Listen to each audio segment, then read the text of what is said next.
உங்கள் நலம் விரும்பி ஆஸ்ட்ரோ ராஜகுமாரியின் இனிய வணக்கம். ஸ்ரீ கால பைரவரின் கருணையினாலும் அருளாலும் நோய் நொடி இல்லாமல் உங்கள் இல்லங்களில் எப்பொழுதும் இன்பம் பொங்கட்டும் என்று ஸ்ரீ கால பைரவரை வேண்டி வணங்கிக் கொள்கிறேன். இன்று நாம் 20/7/2020 திங்கட்கிழமை வரக்கூடிய ஆடி அமாவாசை, தட்சிணாயனத்தின் முதல் அமாவாசை, அது சோமவாரம் என்று சொல்லக்கூடிய திங்கட்கிழமை சந்திரனுக்கு உகந்த நாளில் வரக்கூடிய இந்த அமாவாசை தினமானது அன்று புனப்பூச நட்சத்திரம், குருவின் நட்சத்திரம். காலபுருஷனுக்கு 9ஆம் இடத்துக்கு அதிபதியான குருவின் நட்சத்திர சாரம் சூரியனும் சந்திரனும் ஏறி சூரியனுடைய சாரத்தில் கர்மகாரகன் சனியும் குருவும் அமர்ந்து பாக்யஸ்தான அதிபதியும் கர்மஸ்தான அதிபதியும் சூரியனுடைய நட்சத்திரம் ஏறி சம சத்தம பார்வையில் சூரியனும் சனியும் சஞ்சாரம் செய்யக்கூடிய இந்த நன்னாளில் அன்று நாம் இந்த அமாவாசையில் என்னென்ன செய்யலாம் அதை பற்றி தான் நம்ம இங்கே பார்க்க போகிறோம். அன்றைக்கு அமாவாசை, நித்திய பூஜைகள் எல்லாம் நம்ம அன்னைக்கு காலையில் எல்லாத்தையும் செய்யணும். அதே சமயத்தில் குலதெய்வ வழிபாடு ரொம்ப ரொம்ப ரொம்ப ரொம்ப முக்கியம். அன்னைக்கு குலதெய்வ வழிபாட்டை செய்யணும் அன்னைக்கு. ஏன் அப்படின்னா, தட்சிணாயன காலம் ஆரம்பிக்கக்கூடிய அந்த நேரத்தில் அது காலபுருஷனுக்கு 4ஆம் இடம் சுகஸ்தானம். நமக்கு இந்த சுகங்களை எல்லாம் வம்சமாக நமக்கு தந்து கொண்டு இருக்கக்கூடிய இந்த குலதெய்வமானது, அதே நேரத்தில் அந்த இடம் கடகராசி, சந்திரனுக்கு ஆட்சி வீடு. அதனால் அந்த ராசியில் குரு பகவான் வந்து பூசம் 1ஆம் பாதத்தில் சனியுடைய நட்சத்திரத்தில் உச்சமாகிறார். அதே அதே ராசியில தான் இப்போ ஆடி மாசத்துல பூர்வ புண்ணிய அதிபதி என்று சொல்லக்கூடிய சூரிய பகவானும் வந்து அங்கு சந்திரனோட சேர்ந்து அமாவாசை வருவதனால் நமக்கு குலதெய்வ வழிபாடு கண்டிப்பாக செய்யணும். 5, 9 சம்பந்தப்பட்டிருக்கு. 5ஆம் அதிபதி 9ஆம் அதிபதியோட சாரம் ஏறி நிற்கக்கூடிய இந்த நன்னாளில் குலதெய்வ வழிபாடு ரொம்ப முக்கியம்.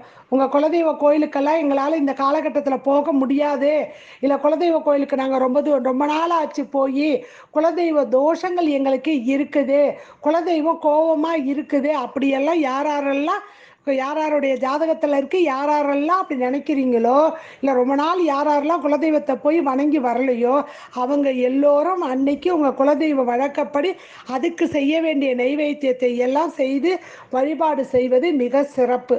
அன்னைக்கு அதை செய்யலாம். அடுத்தது தட்சிணாயன காலத்திலையும் உத்தராயண காலத்தில் தை அமாவாசை, ஆடி அமாவாசை ரொம்ப சிறப்பு. ஏன்னா இந்த அயனங்களில் வரக்கூடிய அமாவாசையானது மிக சிறப்பு. அதில் இந்த மக்களுடைய பித்தர்களுக்கு நம்ம வம்சமாக நம்ம உடம்புல நமக்கு டிஎன்ஏவையும் ரத்தத்தையும் நமக்கு கொடுத்துட்டு போயிருக்கக்கூடிய இந்த முன்னோர்களுக்கு, பித்தர்களுக்கு அன்னைக்கு தர்ப்பணம் கண்டிப்பாக கொடுக்கணும். இல்லைங்க எங்களுக்கு வாத்தியார் வரமாட்டாரு, ஐயர் வரமாட்டாரு, ரைட்டு, வீட்டிலையே நீங்கள் ஒரு வெத்தலைப்பாக்கு, எள்ளு, வாழைப்பழம் வச்சு நீங்கள் தர்பையை வச்சு உங்களுடைய முன்னோர்கள் பேரையெல்லாம் யாரெல்லாம் இறந்துருக்காங்களோ அந்த முன்னோர்களுக்கெல்லாம் அவங்க பேரை சொல்லி அன்றைக்கி தர்ப்பணம் கொடுக்கறது ரொம்ப சிறப்பு. யாரெல்லாம் நீர்நிலை கிட்ட இருக்கிறீங்களோ, அது ஆறு, குளம், ஏரி, கடல், இது மாதிரி நீர்நிலைகள் இருக்கக்கூடிய இடத்துல கண்டிப்பாக அன்னைக்கு போய் நீர்நிலையில் குளிக்கணும். குளிச்சுட்டு இந்த தர்ப்பணத்தை கொடுக்கறது விசேஷம். அதுக்கப்புறம் குலதெய்வ வழிபாட்டை செய்யணும். சரிங்களா? பெரியோர்கள், வயதானவர்கள் உங்கள் வீட்டில் இருந்தாங்கன்னா அன்னைக்கு போய் ஆசீர்வாதம் வாங்குங்க. அன்னைக்கு அப்படி ஆசீர்வாதம் வாங்கும் பொழுது மிக சிறப்பு. அவங்க கொடுக்கக்கூடிய ஆசீர்வாதங்கள் உங்களுக்கு, அதாவது மற்ற நாளில் கொடுக்கறத விட அன்னைக்கு வாங்குற ஆசீர்வாதத்துக்கு 100 மடங்கு அந்த ஆசீர்வாதத்துக்கு பலன் உண்டு. அப்போ நமக்கு பெரியோர்களுடைய ஆசீர்வாதம் வாங்குவதற்கு மிக உகந்த நன்னாள் அந்த நன்னாள். அதை செய்யுங்க. அன்னைக்கு தானம் யாராருக்கெல்லாம் தானம் செய்ய முடியுமோ, அது சனிக்கிழமை வருவதனால, திங்கட்கிழமை வருவதனால, சோமவாரத்தில் வருவதனால் யாராருக்கெல்லாம் வயதான பெண்மணிகள் அம்மா ஸ்தானத்தில் இருக்காங்களோ அவங்களுக்கெல்லாம் நீங்கள் தானம் கொடுத்தீங்கன்னா ரொம்ப சிறப்புங்க. அன்னைக்கு உங்களால் இயன்ற தானம், ஒரு நீர்மோரோ இல்லை ஒரு துணிமணியோ ஒரு வேளை சாப்பாடோ அதை செய்தீர்கள் என்றால் மிக சிறப்பு. அன்னைக்கு உங்களால் என்ன முடியுதோ அதை தானம் பண்ணுங்க. அடுத்தது பிராமணர்களுக்கு அது குரு, அதாவது நம்ம வீட்டில் வந்து நமக்கு பித்தர்களுக்காக உள்ள திதியை கொடுத்துட்டு போனாங்க அப்படின்னா அவங்களுக்கு தானம் வச்சு கொடுங்க.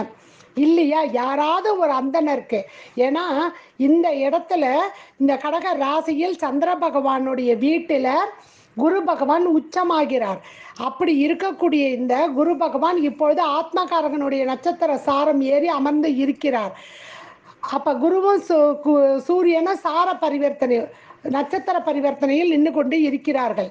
அப்படி இருக்கக்கூடிய இந்த நன்னாளில் நம்ம அந்தணர்களுக்கு நம்ம ஆத்மார்த்தமாக நமக்கு வந்து ஏதாவது தானங்கள் கொடுக்கும் பொழுது உங்களால் முடிஞ்சது என்ன தானம் கொடுக்க முடியுமோ, ஒரு பச்சரிசி, கொஞ்சோண்டு தட்சணை, அதோட ஒரு தண்ணீர் வச்சு கொடுக்கணும். தண்ணீரோடு தான் ஒருத்தருக்கு நம்ம கொடுக்கணும். காணிக்கை கொடுக்கும் பொழுது, தானம் கொடுக்கும் பொழுது, அப்போ அவங்களுக்கு அதை கொடுக்க முடிஞ்சுது. இல்லை வசதி இருக்கிறவங்க அவங்களுக்கு கட்டிக்க கொடுக்கறதாக ஒரு நல்ல ஒரு ஐயர் வேஷ்டி துண்டு அதுலேயே இருக்கும். ஐயர் வேஷ்டி வாங்கினீங்கன்னா கொஞ்சம் விலை கூட தான், அதை வாங்கி கொடுங்க. ஒருவேளை சாப்பாட்டுக்கு அவங்களுக்கு வேணுங்கிற அந்த துவரப்பருப்பு, பச்சரிசி, வெல்லம் இதையாவது அன்னைக்கு தானமாக அவங்களுக்கு கொடுங்க. இந்த பித்தர்களுக்கு செய்யும் பொழுது அந்த தானத்தையாவது சிறப்புடன் அவங்களுக்கு ஒரு நாள் 2 நாள் சமைச்சு அவங்க சாப்பிட்ற மாதிரி, அவங்க குடும்பம் சாப்பிட்ற மாதிரி அவங்களுக்கு தானத்தையும் கொடுத்து தட்சணை வச்சு நீரையும் கொடுத்து அவங்களுக்கு அனுப்புங்க. உடல் ஊனமுற்றவர்களுக்கு, வயதானவர்களுக்கு, வயதான பெண்மணிகளுக்கு, காலையில் செருப்பு இல்லாமல் ரோட்டில் வெயிலில் நடந்து போகிறவங்களுக்கு, இனிமேல் காற்று குளிர்காலம் வருது, அதனால் அவங்களுக்கு உடுத்தி கொள்வதற்கு ஒரு கம்பளியோ இல்லை ஒரு போர்வையோ இதையெல்லாம் நீங்கள் அன்றைக்கி தானமாக கொடுத்தீங்க அப்படின்னா மற்ற நாளில் கொடுத்த புண்ணியத்தை விட அன்னைக்கு உங்களுக்கு 100 மடங்கு புண்ணியங்கள் கிடைக்கும். உங்கள் வம்ச விருத்திக்கு அவங்கக்கிட்ட நீங்கள் கொடுக்கும் பொழுது மனசார ஒரு மகிழ்ச்சி வந்து உங்களை அப்பா நல்லா இருப்பா அப்படின்னு மனசுக்குள்ளே நினச்சிக்குவாங்க. ஏன்னா நம்ம வயதானவர்கள் நம்ம ரோட்டில் ஏதோ நிற்கிறோம், அதனால் நம்ம வந்து அவங்கள போய் வாழ்த்தினோம்னா அவங்க எப்படி எடுத்துக்குவாங்கன்னு அவங்களுக்கு ஒரு ஐயம் இருக்கும். அவங்க உங்களுக்கு நீங்கள் இந்த பொருளை கொடுக்கும் பொழுது மனசார நினச்சிட்டு அப்பா நல்லா இருக்கு புண்ணியவானேன்னு அவங்க அப்படி நினச்சிட்டாங்கன்னா அது உங்களுடைய வம்ச விருத்திக்கு 7 ஜென்மத்துக்கும் உள்ள பாவங்கள் கரையப்படும். அப்படி ஒரு நன்னாளாக இருக்கக்கூடிய இந்த ஆடி அமாவாசை அன்று நீங்கள் இதையெல்லாம் செய்யணும். சரிங்களா?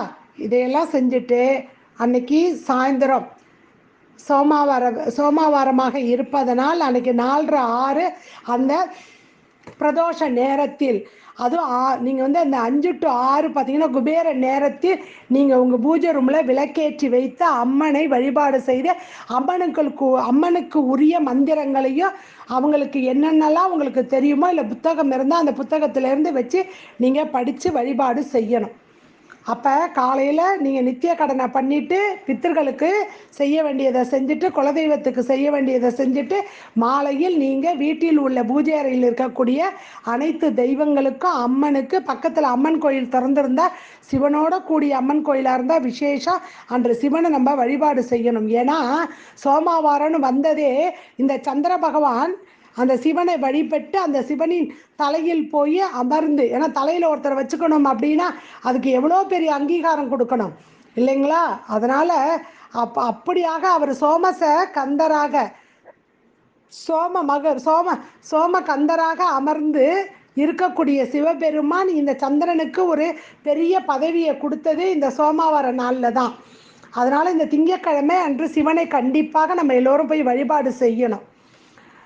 சோமேஸ்வர் அப்படின்னு இருந்ததே சிவன் பிறை சூடி அங்கே பித்தா பிறை சூடா அப்படிங்கிறதும் இந்த பிறையை போய் அவர் தலையில் சந்திர பகவானை வைத்ததனால் அவருக்கு அந்த பேரையும் அவர் ஏற்றுக்கொண்டார் சிவபெருமான்.